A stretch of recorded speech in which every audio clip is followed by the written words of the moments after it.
আর আজকের ভিডিওতে কিন্তু আপনারা কয়েকটা টিপস পেয়ে যাবেন, সেটা আমি মুখে বলবো না, ভিডিও দেখলেই বুঝতে পারবেন। তো এখন কিন্তু আমি ভাতটা কিভাবে বেসিনের মধ্যে মার গাড়লাম সেটাই আপনারা দেখুন।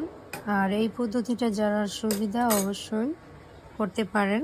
আর যেহেতু চুলার আঁচ একদম কম ছিল, আপনারা ভিডিওতেই দেখেছেন, সেই জন্য কিন্তু আমি ১.৫ পট পোলাওর চাউলের মধ্যে পানিও ১.৫ পট দিয়েছি, ৩ পট দেইনি। দেখুন রাইসটা কত সুন্দরভাবে হয়েছে। আর এদিকে আমি মাংসটার মধ্যে আলু এড করব, সেই জন্য আলুগুলাকে ছিলে ধুয়ে কেটে নিয়েছিলাম।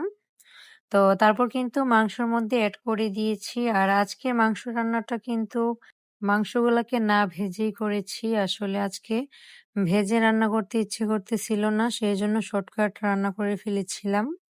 সংসারের মধ্যে দেখবেন কাজ নেই, কিন্তু আবার অনেক কাজ আছে। তো সেগুলা কিন্তু আস্তে, আস্তে করতে, করতে আমাদের সারাটা